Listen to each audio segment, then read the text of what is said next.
అందరూ బాగుండాలని కోరుకుందాం. విసనకర్రలు విసనకర్రల్ని రకరకాల పదార్థాలతో తయారు చేస్తూ ఉంటారు. ముఖ్యంగా వీటిని తాటాకు విసనకర్రలు, వెదురుతో చేసినవి, మరి నెమలీకలతో చేసినవి, గంధపు చెక్కతో చేసినవి, మరి కాగితంతో, బట్టతోటి, ఇలా రకరకాల మెటీరియల్స్ తోటి మనకు విసనకర్రలను తయారు చేస్తూ ఉంటారు. వాటిలో నెమలీకలతో చేసినటువంటి విసనకర్రలను దేవునికి ఎక్కువగా ఉపయోగిస్తారు. దేవస్థానాల్లో ఆ దేవుని విగ్రహాలను మరి పూజ చేసేటప్పుడు, వాటికి విగ్రహాలను విసిరేటప్పుడు వాటిని ఎక్కువగా ఉపయోగిస్తుంటారు. అలాగే మనకి ఇక తాటాకు విసనకర్రలు అతి ప్రాచీనమైనటువంటివి. ఎప్పటి కాలంలో నా చిన్నప్పటి నుంచి కూడా ఉన్నటువంటివి ఈ తాటాకు విసనకర్రలు. ఈ తాటాకు విసనకర్రల్ని తాటి చెట్టుతోటి, అంటే కింద మొవ్వాకులు ఉంటాయి, అంటే లేత ఆకులని కత్తిరించి వాటిని క్రాసుగా కట్ చేసి వాటిని మళ్ళా ఆ తాటి ఈనెలతోటి చుట్టూరా అల్లుతారనమాట. ఆకును ఈనెను కలిపి చుట్టూ వాటికి అల్లి అలా షేపుని అలా తయారు చేస్తారు. అది మనం ఇట్లా విసురుకుంటుంటే మనకు చక్కగా చల్లని గాలి వేస్తుంది. ఎందుకంటే ఆకుతో చేసినవి కదా. ఈ ఆకును కూడా, పచ్చి ఆకును ఏం చేస్తారంటే ఆరబెడతారు. బాగా ఆరబెట్టినటువంటి ఆకు అంటే అది కొంచెం ఎండినట్టుగా అవ్వాలన్నమాట. అలా అయిన ఆకుతోటి చేస్తారు కాబట్టి మనం దాన్ని విసురుకుంటుంటే మనకు చల్లని గాలి వస్తుంది.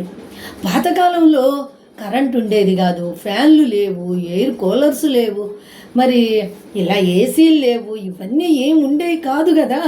అప్పుడు ఎక్కువగా అందరి ఇళ్లలోనూ విసనకర్ర తప్పనిసరిగా ఉండవలసి వచ్చేది. ఆ కాలంలో ఎక్కువగా తయారు చేసినది మరి తాటాకు విసనకర్రలే. అందరికీ ఉపయోగపడేది తాటాకు విసనకర్రలే. మరి ముసలివాళ్ళకి, అంటే బామ్మలకి, తాతయ్యలకి హస్తాభరణంగా ఉండే విసనకర్రలు. ఇక వేసవి వచ్చింది అంటే ప్రతి ఒక్కళ్ళ చేతిలోనూ విసనకర్ర ఉండాల్సిందే. ఒక ఇంట్లో 2 విసనకర్రలే ఉండవు అనుకోండి, ఒక్కటే ఉన్నదనుకోండి, దానికోసం నాకు కొంచెం సేపు ఇవ్వు, నాకు కొంచెం సేపు ఇవ్వు అని సర్దుకునేవాళ్ళు ఆ విసనకర్రతో విసురుకోవడానికి. మరి అలాంటి పరిస్థితులు ఆ రోజుల్లో అలా ఉండేవి అన్నమాట. అసలు ఈ విసనకర్రల్ని పెళ్ళిళ్ళల్లో ఎక్కువగా మనకి ఇప్పుడైతే ఇవన్నీ ఇస్తున్నారు.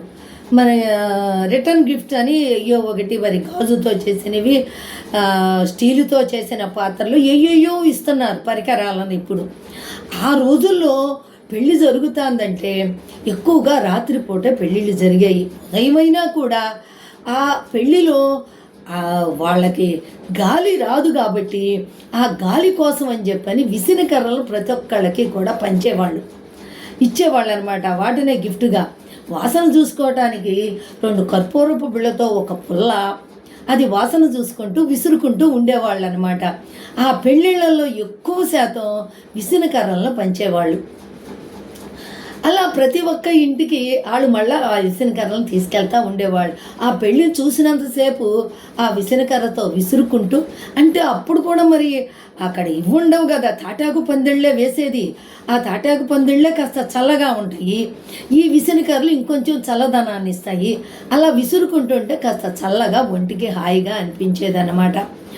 అలా మరి శ్రీరామనవమి పందిళ్ళల్లో ఈ విసనకర్రలు ఎక్కువగా, శ్రీరామనవమికి పెళ్ళిళ్ళల్లో ఈ విసనకర్రలను పంచుతూ ఉండేవాళ్ళు అనమాట. అందుకని ప్రతి ఇంట్లో కూడా తాటాకు విసనకర్ర అప్పటి కాలంలో ఉండేది. నా చిన్నతనంలో మేము కూడా అంతే. నాకు తెలిసినప్పుడు కరెంటు లేదు, తర్వాత చాలా రోజులు కరెంట్ వచ్చింది. అలా కరెంట్ వచ్చినా కూడా ఫ్యానులు లేవు, ఏసీలు లేవు, అందరికీ అవే. రాత్రిపూట ఆరు బయట పడుకుని గాలి రాకపోతే ఉమ్మదీస్తుంటే ఆ తాటాకు విసనకర్రతోటే విసురుకుంటూ ఉండేది. దానికోసం పోట్లాడుకునేవాళ్ళు, నాకివ్వు అనుకుంటూ. అలాంటి ప్రాధాన్యత ఆ రోజుల్లో విసనకర్రకు ఉండేది. అలా మరీ వేసవి కాలంలో వాటి ప్రాధాన్యత ఎక్కువగా ఉండేది, వాటి అవసరము ఎక్కువగా ఉండేది. అలా ఉండేది అనమాట. ఇప్పుడు ఈ ప్లాస్టిక్ వచ్చినవి, మరి గుడ్డతో చేసినవి వచ్చినవి, ఇలా రకరకాల ఈ రోజుల్లో వచ్చేసినవి. ఆ రోజుల్లో ఎక్కువగా తాటాకు విసనకర్రే ఉండేదన్నమాట. ఆ తర్వాత వెదురుతో చేసినవి అవి కూడా కొంచెం బాగుండేవి అనమాట. ఆ తర్వాత ఇంకా రకరకాల ఫ్యాషన్లు అవి వచ్చేసినాయి అనమాట.